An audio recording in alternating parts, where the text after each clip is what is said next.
با امید آغاز هفته خوب، من شعله گلخوجه با اخبار امروز 11 دکبر شما را همراهی میکنم. نخست سرخط خبرگزاری‌ها. رستم امامعلی در جلسه سالانه درباره صفت پست خانه‌ها، پاکیزگی شهر و تامین اهالی با گرمی و برق حرف زد. مردم عراق پیروزی بر دهشت افکنان اسلامی را با گشت نظامی جشن گرفتند. سابق رهبر کتابخانه ملی تاجیکستان که جزا گرفته از خادمان آژانسی ضد فساد را به ساخته‌کاری ایبدار میکند. نظرزاده میگوید مبارزه را ادامه میدهد. نسبت به پروکراتورا من یگان ایراد ندارم. من به شخصانی که این کار را کردن با آنها ایراد دارم. یکی از اولیگارخ‌های تاجیک با اتهام بازپس ندادن 15 میلیون دلار قرضش از تاجپرومبانک بازداشت شده است. ماموران دادستانی جمشید عبدولов مالک شرکت عالمی کریمزاد و کارخانه نساجی در ناحیه مشجع را 40 روز پیش دستگیر کردند. یک منبع رادیو آزادی گفت که جمشید عبدولов قبلا از تاجیک صادرات بانک نیز 4 میلیون دلار قرضدار بود و پول را بازپس داده است. عبدولов 4 فرزند دارد و خانواده‌اش در دبی به سر میبرد. امروز رستم امامعلی شهردار دوشنبه در نزد وکیلان شهری از نتیجه های اقتصادی و اجتماعی پایتخت در دوره رهبریش حساب داد. قبل از این ملاقات شهردار 29 ساله از وکیلان خواسته بود که با انتخاب کننده ها ملاقات کرده پیشنهادهای مشخص را به او ارائه کنند. رستم امامعلی پسر بزرگ امامعلی رحمان ماه ینور امسال به جای محمد سعید عبیداللهیف به کرسی شهرداری تکیه زد. میرزا نبی خالقزاد گفت در جلسه امروزه شهردار نقشه کارش در سال آینده را هم بررسی کرده است. پس صفت بودن بعضی از بناهای نوساخت از موضوع محوری مجلس امروزه شهرداری پایتخت بوده است. رستم امامعلی رئیس شهر دوشنبه در جلسه سالانه خود از کار شرکت‌های ساختمانی اظهار نگرانی کرده گفته است به سبب پس بودن صفت بناها زود تعمیر طلب می‌شوند، همچنین به سلامتی و جیب ساکنان ضرر جدی می‌رسانند. گفتند که اول از آنی که خانه ها را قبول میکنید باید به صفت آن بها دهید. در آشیانه چهارم میبینید که همون شیفت بام ها آنقدر به طلبات استاندارد حاضره جوابگوی نیست. یک سال زندگی نکرده الکی میبینی که دیوارهای خاکش میریزد. و سفارش داده شد که شرکت های ساختمانی از نو دیده برآمده شوند. اون زمین های اون کارخانه هایی که از طرف شخصان علیحده در سالهای گوناگون گرفته شدند آنها از سر نو دیده برآمده شوند که آنها درست استفاده برده میشوند یا نه.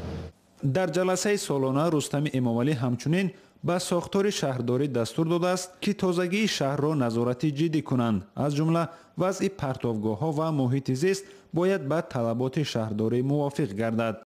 نظارت جدی محصولات خوراکه از دیگر مسئله‌های بحث این جلسه بوده است. در مجلس تاکید شده است که مواد غذایی به پایتخت وارد شونده جدا نظارت شود. با محصولاتی که می توانند به سلامتی مردم ضرر آورند نگرانی کننده ارزیابی کردن و با ارگان های مخصوص ارگان های قدرتی سفارش داده شد که اوید این مسئله ها کار و فعالیت کنند. رستم امامعلی شهردار دوشنبه بار نخست در این سمت درباره وضع اقتصادی و اجتماعی پایتخت تاجیکستان در 11 ماه سال جاری گزارش داد. مسئولان شهرداری دوشنبه گفتند که رئیس پایتخت همچنین درباره نتیجه های رشد اجتماعی و اقتصادی دوشنبه در 11 ماه سال 2017 و وظیفه ها برای سال 2018 سخنرانی کرده است. وضع اجتماعی و اقتصادی شهر در این سال مثبت ارزیابی شده در عموم از 4 تا 6% نسبت سال گذشته رشد کرده است. شادمان یتیم، میرزا نبی خالقزاد، آزادی دوشنبه. و حالا میخواهیم توجه شما را به سرنوشت یک جوانزن تاجیک جلب کنیم که در 10 سالگی از سوی پسر مکش تجاوز جنسی شده است. گلزار 28 ساله میگوید آسیب روانی که در کودکی برداشت تا امروز دامن او را رها نمیکند. دهان ما کشوده نمیتونستم، هیچ خوده نمیتونستم. کودک بودم مخی. با اوتام چم داگر میگفتم همون را میترسیدم که دودار مقتی همو خیلی کرو روخ نتیا. قصه کامل زندگی گلزار را میتوانید در سامانه ما www.azadi.org بخوانید و در آزادی ویدیو یوتیوب تماشا کنید. رو می‌آوریم به عراق. سروازیر عراق حیدر العبادی روز 9 دکبر اعلام کرد که کشورش پره از دست جنگجویان گروه دهشت‌افکن دولت اسلامی آزاد کرده شد. او هنگام سخنرانی در شهر بغداد گفت تمام مرزهای عراق با سوریه با شمول منطقه‌های صحرایی را نظامیان کشورش نظارت می‌کنند. این پیروزی در انتظار را در عراق با پرد نظامی جشن گرفتند. روز یکشنبه در شهر بغداد گشت نظامی بخشیده به پیروزی ارتش عراق بر گروه دهشت افکن دولت اسلامی دایر شد. این گشت یا خود پرد را که در منطقه سبز مرکزی بغداد برگزار شد، سرفرمانده نیروهای مسلح سروزیر عراق حیدر العبادی قبول کرد. او اعلام کرد که از این بابت 10 دکبر در عراق همچون عید ملی جشن گرفته می شود. صرف نظر از پیروزی نظامی بر دهشت افکنان گروه دولت اسلامی کار زیاده در پیش است. ما باید تاثیر آن به جهان بینی مردم را پاککاری کنیم. ما باید آموزش نسل نورس را تحکیم بخشیده احساس وطن دوستی آنها را توسعه بخشیم. روز شنبه نیروهای عراق دهشت افکنان دولت اسلامی را از آخرین منطقه های زیر نظارتشان بیرون کرده مرز با سوریه را پوره تحت تصرف قرار دادند. همین طریق جنگ 3 ساله در قلمرو عراق خاتمه یافت. برمیگردیم به تاجیکستان. سابق رهبر کتابخانه ملی تاجیکستان که به نقض قانون تنظیم ابدار شده است میگوید خادمان آژانسی ضد فساد در پرونده او به ساخته‌کاری راه دادند. سیفالدین نظرزاده طبق حکم دادگاه باید همچون جریمه 12,500 سومانی پرداخت کند، ولی او تصمیم گرفته است که به دادگاه بالایی شکایت برد. همکاران ما تفصیلات بیشتر دارند. سیفالدین نظرزاده عکس‌های را از آش نهاری توی پسرش نشان می‌دهد که از طرف پدر عروس تاج‌الدین حبیب‌الله‌یف تشکیل شده بود. در این عکس‌ها 9 نفر مهمانان ناخوانده از آژانسی ضد فساد منعکس شده‌اند. خود اینها را ما نمیشناسیم. ما اینها را بعداً وقتی که این موضوع بررسی شد، ما وقتی نوارها رو دیدیم، از بین نوارها ما اونها را شناختیم. اونها رو ما عموما نمیشناختیم، اونها از کجا آمدن ما خبر هم نداشتیم. نمایندگان آژانسی ضد فساد که به گفته نظرزاده آش توی را خوردند، او را در نقض قانون متهم کردند. اول آنها گفتند که در آش نهار 320 نفر شرکت داشت. شماره آدمان را از روی مقدار آش پخته شده حساب کردند که به ادعای آنها برای بیش از 300 نفر پیش بینی شده بود، اما کارمندان آژانسی نتوانستند در دادستانی این رقم را اثبات کنند و پس آن مفتشان عکس‌های را پیشنهاد نمودند که در آن 243 مهمان را حساب کردند. در پرکراتورای ناحیه‌ای آنها یک فریب دیگر برآوردند. آنها چند دونه صورت را از نوار گرفتند و همین صورت ها را با همراهی پسران من خدا حساب کردن به اشتراک ما و همین را اسناد کرده به سود پیشنهاد کردن. سیفالدین نظرزاده محاکمه دادگاهی را باخت. وظیفه دیرکتور کتابخانه ملی تاجیکستان را از دست داد و به پرداختن نزدیک $1,500 جریمه موظف شد. اما بیشتر از همه او را داغدار شدن نامش ناراحت کرده است. در نسبت کار تفتیشات هم سوالهای زیاد دارد که به پاسخ ماندند. نظرزاده میگوید پرونده او را نه کارمندان کمیته دین بلکه آژانسی ضد فساد بررسی کرد. دادگاه وجه 2 نفر نامعلوم را که حتی در مرافعه حاضر نشدند به اینابت گرفت. علاوه بر این تفتیشات با گذشت 40 روز از برگزاری مراسم شروع شد. من نسبت به اجنتی کروپسیا، نسبت به کمیته دین، نسبت به پرکراتورا من یگان ایراد ندارم. من به شخصانی که این کار را کردن با آنها ایراد دارم. من این ادینه محمدزاده پرویز پیش از همه و رازقزاده حسن که این کار را سر کردن و شخصانی که با آنها همکاری کردن، من فقط با آنها سر کار خواهم گرفت. آژانسی ضد فساد با دعوا و مراجعت سیفالدین نظرزاده در سامانه رسمیش پاسخ داد. در سنه 29 ایول سال 2017 در اساس نقشه چاره‌بینی‌های اگنتی جهت رعایت جریان اجرای قانون تاجیکستان درباره تنظیم عنعنه، گروه کاری عبارت از 2 کارمند اگنتی به حدود ناحیه اسماعیلی سامانی سفربر شدند. در همین اساس از جانب کارمندان مذکور در طرفخانه سریز شهر دوشنبه کارهای سنجشی و نظارتی گذرانده شده، طبق ترتیب مقرر کرده شده وابسته به ویرانکنی طلبات قانونی مذکور نسبت به سیفالدین نظرزاده و حبیب لایف مواد داخلدار ترتیب داده شده است. назарзода мехоҳад аз болои ҳукми додгоҳ ба зинаҳои болоӣ шикоят барад ва номи худро сафед кунад.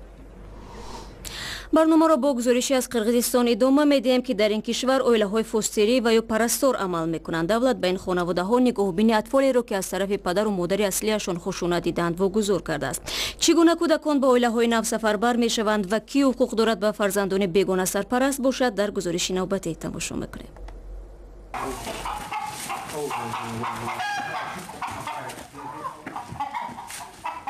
گاو سرکش صدخو به پسربچه‌ها تن نمی‌دهد و از آنها نمی‌ترسد. بکبردی هم شاید به همین خاطر نگاهوبین گاو را دوست نمی‌دارد. می‌خواهد بیشتر با مرغان نگاهوبین کند چون که آنها پرنده‌های اهلند. مرغ‌ها را سیر کردن آسان‌تر است. گاو می‌تواند شاخ زند. من از اون می‌ترسم. بکبردی از حالا می‌داند که کشاورز می‌شود. اینچنین می‌داند که این آرزو در دل همان زمان پیدا شد که زندگی آسایشته و خوب را در حلقه پدر و مادر و برادران نوش شروع کرد. این پسر بچه درباره پدر و مادر اصلیش اصلا شنیدن نمی‌خواهد. بیبیم مجبور میکرد که کودک را دایه‌بانی کنم. اگر ما گوش نمی‌کردیم با چوب میزد. آثار لطوکوب حالا هم در سری بکبردی باقی مانده است. خدای برگن که همراهی بکبردی به همین اویله به فرزندی خوانده شده است، چی بودن اویله حقیقی و مهر و محبت صمیمی را در همین جا فهمید. در خانه ما 3 نفر بودیم و من تنها زیق می شدم. بیشتری وقت به نزد خویشاوندانم می رفتم. بعدا من از پدر و مادرم خواهش کردم که کودک ها را به فرزندخانه بگیرند. روز من از ده برگشتم و بار اول بکبردی را دیدم. او خواب بود. من انتظار شدم که کی بیدار می شود و همراه به سیر و گشت رفتیم. من دائم او را با خود می گرفتم. به گمانم تمام شهر را چرخ زدیم. او را به باغ ها و اتراکسیون ها بردم. با بختیار نیز همین گونه قرین شدیم. آینگل هنوز چند سال پیش میخواست کودکان را به فرزندی خواند و وقتی درباره برنامه پشتیبانی از اویله‌هایی که تربیت کودکان بیگانه و یتیم را به دوش گرفتند شنید، درک کرد که نباید از این شانس روی گرداند. شوهرش نیز از پیشنهاد همسرش حیران نشد. من یک عمر در همین ساحه کار کردم. آموزگار هستم. در بخش تا مکتبی تحصیل کردم. تمامی عمر در کودکستان فعالیت داشتم. با جز این من خودم در اویله 3 فرزند تربیت یافتم. همه این مرا به چنین تصمیم وادار کرد. در اول آینگو از آن حیران میشد که یکی از بچه‌ها با وجود 8 ساله بودنش خوانده نمیتواند و هر دو مثل گرگ گرسنه به خوراک حمله میکردند. با گذشت 4 سال بکبردی و بختیار با همدیگر دوست شدند. به خاطر حمایت از اویله‌های سرابان یتیمان، دولت به هر یک طفل ماه 6000 سوم یا برابر با نزدیک $100 آمریکایی پول میدهد. علاوه بر این به مادر خانواده نوابسته به شمار کودکان 6000 سوم معاش داده می شود. ولی این مبلغ چندان زیاد نیست. مقامات میگویند که این مبلغ در آینده باید افزایش یابد. برابر با این شمار خانواده های داوطلب فرزندخوانی هم زیاد است. قانون در این باره سال 2012 قبول شد و در سال 2014 مسکون کردن کودکان را در اویله‌های فاستری شروع نمودند. در این مدت 58 کودک در چنین اویله‌ها زندگی کردند. حالا شماره چنین کودکان همگی 12 نفر است. 10 نفر دیگر به پدر و مادرانشان برگردانیده شدند. کودکان را به اویله‌های اصلشان کارمندان بخش اجتماعی برمیگردانند. به شرطی که شرایط زندگی والدان اصلی بهتر شده باشد و یا نفر از پیوندان بخواهد کودک را بازپس بگیرد. در این حالت خانواده فرزندخوانده ناچار است که کودک را برگرداند. بکبردی و بختیار و والدین نو آنها از این حالت زیاد میترسند.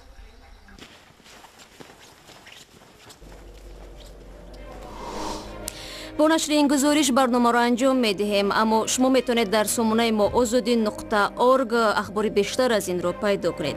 ویدیوهای قابل توجه در آزادی ویدیو یوتیوب و شبکه‌های اجتماعی فیسبوک، ادناکلاسنینگ و توییتر گذاشته شده است. تشکر که ما را همراهی میکنید. تا برنامه فردا، خدا نگهداری هر یک شما باشید.